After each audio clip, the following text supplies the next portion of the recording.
Hey guys, welcome back to another painting tutorial. My assistants today are very sleepy, so they will not be helping me much today, but that's okay. Today will be super easy. We're going to be doing two different types of whales, so you can pick which one you want to do. And we are going to start with this one first. So we're going to need the same materials that we used for my last painting tutorial. So you're going to want to find a thick watercolor paper.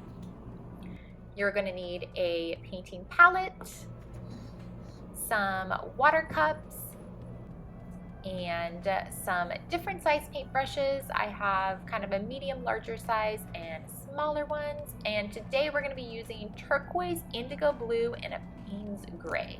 And I love Winsor Newton, and I like using the tube of watercolor paints as opposed to the palettes.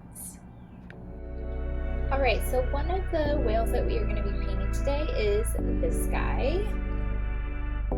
This is on a 5x7 card, so we're going to do it a little bit bigger, so I'm going to sketch it out first. So for this whale, we are going to be using turquoise and a Payne's gray. I'm going to use a really thick brush, this guy, since we're going to be making him pretty good size. I wanted to cover a lot more, so I'm going to use this guy. I might come in and do some details with this one when it comes to like the tail, or if I want to add, a little bit more details, I might use this one. But we're going to start out with this guy today. So this is a number 12, and I'm going to have a number 8.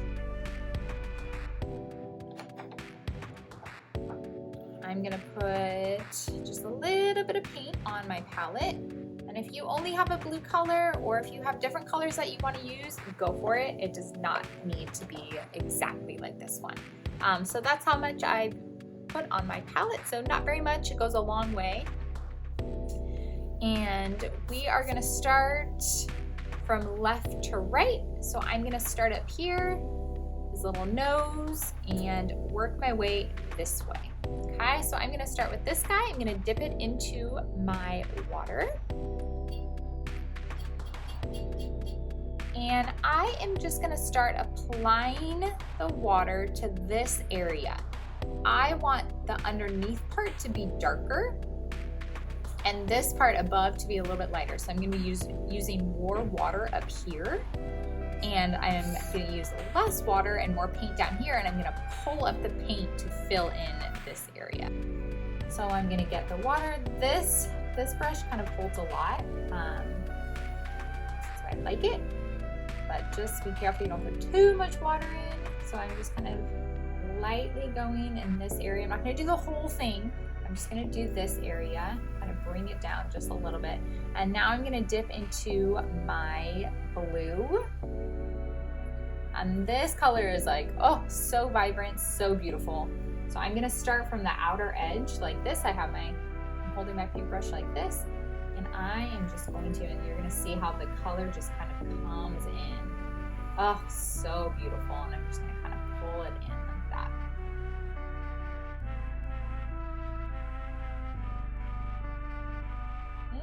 So pretty. I'm gonna get a little bit more water, just kind of spread it out a little bit. Go up to the edge and bring it down. I'm gonna kind of leave some areas just this white because I like that. I'm gonna pull in more blue in this area down here.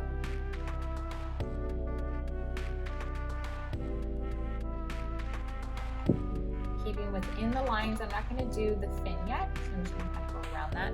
And I'm actually going to pat my brush dry and add a little bit of the Payne's gray. So I dipped a little bit in my water just to get the Payne's gray going. And then I'm going to bring in some of this Payne's gray. So not a whole lot. You can see it kind of goes a long way. So I'm just going on the outside. Bringing in just a little bit, just to add a little bit of a different texture and color. And you can see how it's kind of spreading out, which I really like.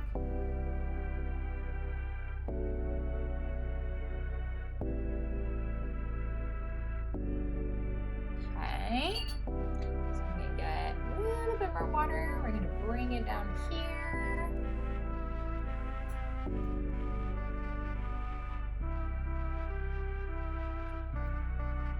Get a little bit more blue. So as you can see, when I'm doing this, it's very loose and light. I'm not thinking about it too much.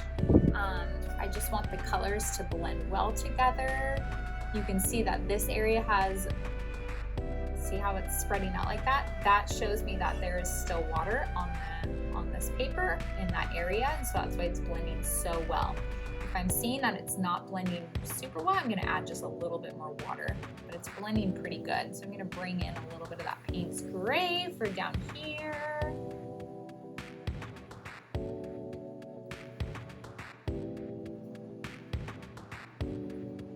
Oh, I love these two colors mixed. It's such a pretty mixture. Okay, so now I'm going to wash up my brush and pat it dry a little bit. And I'm gonna make sure that this area, so I didn't grab any more paint. I just kind of washed my brush out and used the excess water now to kind of blend. Because this little top area, I wanna kind of keep this light blue. This area, I wanna pull in more color. So my phone stopped recording, so you guys didn't get to see this part, but basically I just added more paint to get this darker color. I added more of the Payne's Gray and more of the blue to get darker, and I also wanted his tail to be darker as well, so I'm not adding as much water. Okay, so I am going to lightly dip my brush in the water, tap it, and I'm gonna bring a little bit of water into the tail, but not too much. And then I'm gonna pick up some of my blue. If you guys can see over here, a little bit of my blue over here. And I'm gonna go on the edge. And I want it much darker than this, so I'm going to more of the blue. I love using this color though. It is so pretty.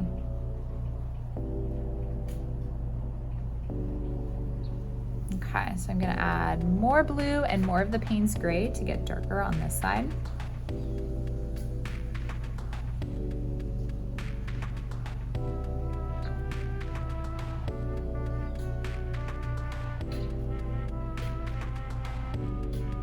Love mixing that Payne's Gray with the blue. It really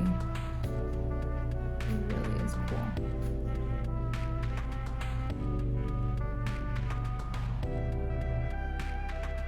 So when you are done painting, you can go back in and outline your whale like I did here and make sure you sign it.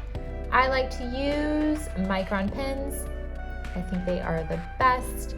I like outlining my work because it gives it a little bit more of a finished look, but you could also leave it not outlined.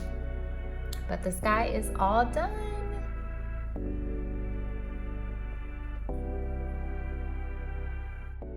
Thank you so much for following along. I hope you guys enjoyed it. Make sure to tag Lime in the Coconut so I can see your guys' paintings.